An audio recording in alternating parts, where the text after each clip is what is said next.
قرآن مجید کا سورہ نمبر 64 سورہ تغابن۔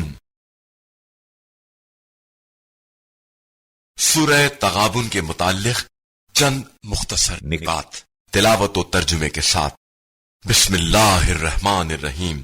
سورہ تغابن موجودہ ترتیب کے اعتبار سے قرآن مجید کا سورہ نمبر 64 اور ترتیب نزول کے لحاظ سے سورہ نمبر 108 ہے۔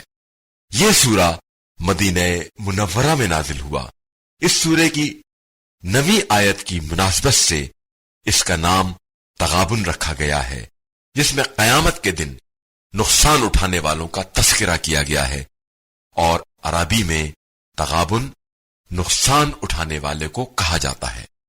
آیت نمبر 11 میں مصیبت سے مراد طبعی حادثات ہیں کہ وہ اذن الہی کے بغیر واقع نہیں ہوتے۔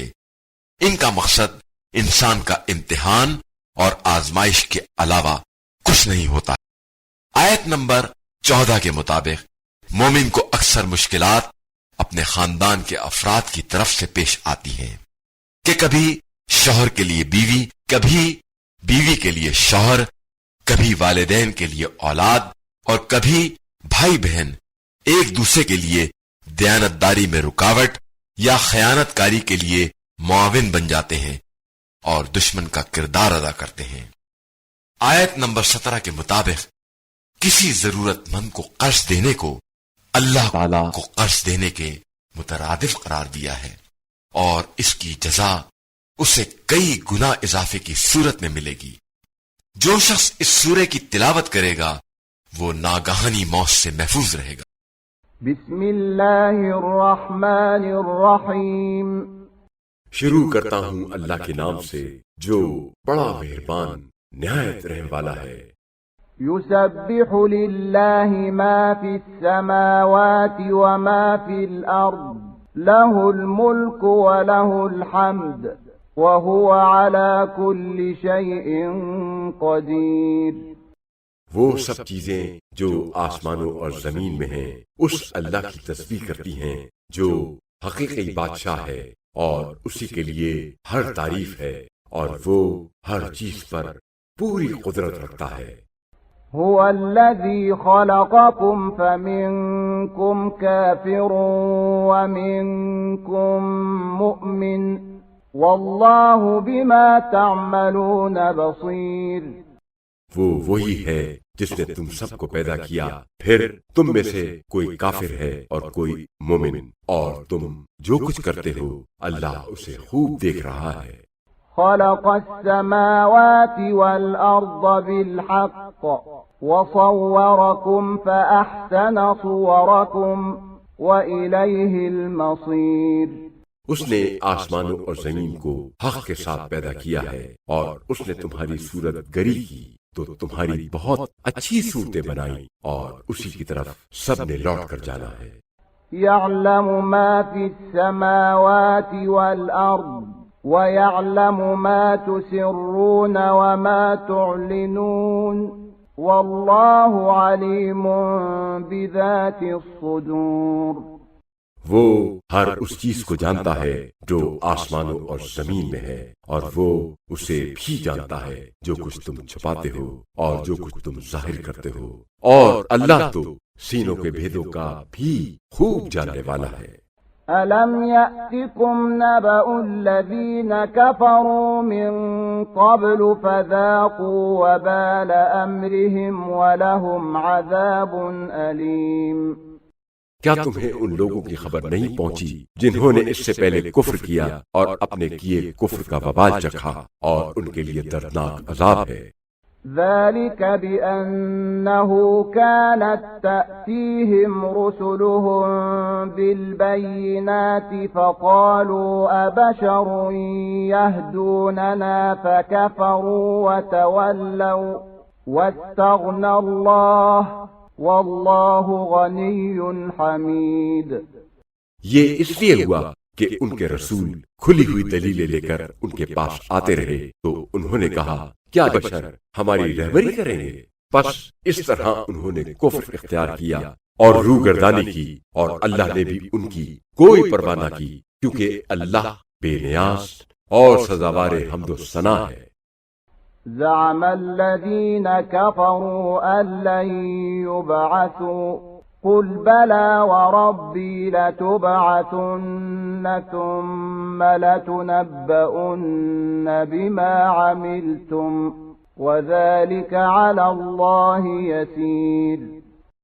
کافر لوگ خیال کرتے ہیں کہ وہ مرنے کے بعد دوبارہ نہیں اٹھائے جائیں گے۔ آپ صلی اللہ علیہ وآلہ وسلم کہیے، ہاں میرے پروردگار کی قسم، تم ضرور اٹھائے جاؤ گے، پھر تمہیں بتایا جائے گا جو کچھ تم نے کیا ہوگا، اور یہ کام اللہ کے لیے بالکل آسان ہے۔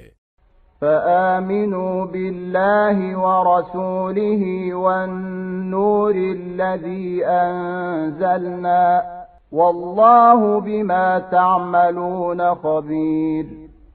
تو تم اللہ اور اس کے رسول صلی اللہ علیہ وآلہ وسلم پر ایمان لاؤ اور اس نور پر جو ہم نے نازل کیا ہے، اور جو کچھ تم کرتے ہو اللہ اس سے اچھی طرح باخبر ہے۔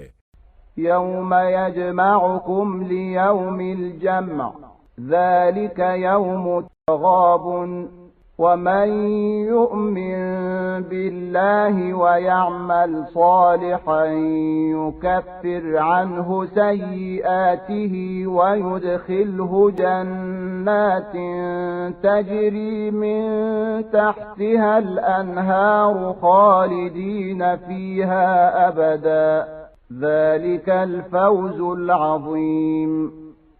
اس دن کو یاد کرو جس دن اللہ تمہیں اجتماع والے دن جمع کرے گا، یہی دن باہمی گھاٹا اٹھانے کا دن ہوگا، اور جو اللہ پر ایمان لائے گا اور نیک عمل کرے گا اللہ اس سے اس کی برائیاں گناہ دور کرے گا اور اسے ان باغہائے بہشت میں داخل کرے گا جن کے نیچے سے نہریں رواں دواں ہوں گی، وہ ان میں ہمیشہ ہمیشہ رہیں گے۔ یہ بہت بڑی کامیابی ہے۔ والذین کفروا وکذبوا بآیاتنا اولئک اصحاب النار خالدین فیہا وبئس المصیر۔ اور جن لوگوں نے کفر اختیار کیا اور ہماری آیتوں کو جھٹلایا، یہی لوگ دوزخی ہیں جس میں وہ ہمیشہ رہیں گے، اور وہ بہت برا ٹھکانہ ہے۔ ما اصاب من مصیبت الا باذن اللہ ومن یؤمن باللہ یہد قلبہ واللہ بکل شیء علیم۔ کوئی مصیبت کسی پر نہیں آتی مگر اللہ کے اذن و اجازت سے، اور جو شخص اللہ پر ایمان لائے اللہ اس کے دل کو صحیح راستہ دکھاتا ہے، اور اللہ ہر چیز کا بڑا جاننے والا ہے۔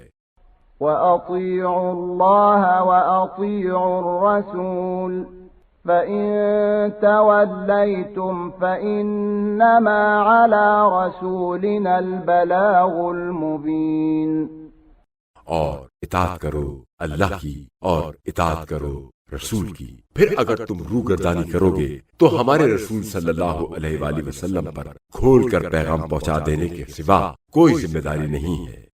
اللہ لا الہ الا ہو وعلی اللہ فلیتوکل المؤمنون۔ اللہ وہ ہے جس کے سوا کوئی الہ نہیں ہے، بس ایمان لانے والوں کو اللہ ہی پر بھروسہ کرنا چاہیے۔ یا ایہا الذین آمنوا ان من ازواجکم واولادکم عدوا لکم فاحذروہم وَإِن تَعْفُوا وَتَصْفَحُوا وَتَغْفِرُوا فَإِنَّ اللَّهَ غَفُورٌ رَحِيمٌ۔ اے ایمان والو، تمہاری بعض بیویاں اور تمہاری بعض اولادیں تمہاری دشمن ہیں، بس تم ان سے ڈرتے رہو، ہوشیار رہو، اور اگر معاف کرو، درگزر کرو اور بخش دو تو اللہ بڑا بخشنے والا، بڑا رحم کرنے والا ہے۔ انما اموالکم واولادکم فتنہ واللہ عنده اجر عظیم۔ تمہارے مال، تمہاری اولاد ایک بڑی آزمائش ہے، اور اللہ ہی ہے جس کے پاس بڑا اجر ہے۔ فاتقوا اللہ ما استطعتم واسمعوا وأطيعوا وأنفقوا خيرا لأنفسكم ومن يوق شح نفسه فأولئك هم المفلحون۔ اور جہاں تک ہو سکے اللہ کی نافرمانی سے ڈرو اور سنو اور اطاعت کرو اور مال خرچ کرو، یہ تمہارے لیے بہتر ہے۔ اور جو شخص اپنے نفس کے بخل سے بچایا گیا تو وہی لوگ فلاح پانے والے ہیں۔ إن تقرضوا الله قرضا حسنا يضاعفه لكم ويغفر لكم والله شكور حليم۔ اگر خدا کو قرض حسنہ دو تو اللہ اسے تمہارے لیے کئی گنا بڑھا دے گا اور تمہیں بخش دے گا۔ اللہ بڑا قدردان اور بڑا بردبار ہے۔ عالم الغیب والشہادة العزیز الحکیم۔ وہ غائب اور حاضر کا جاننے والا، زبردست اور بڑا حکمت والا ہے۔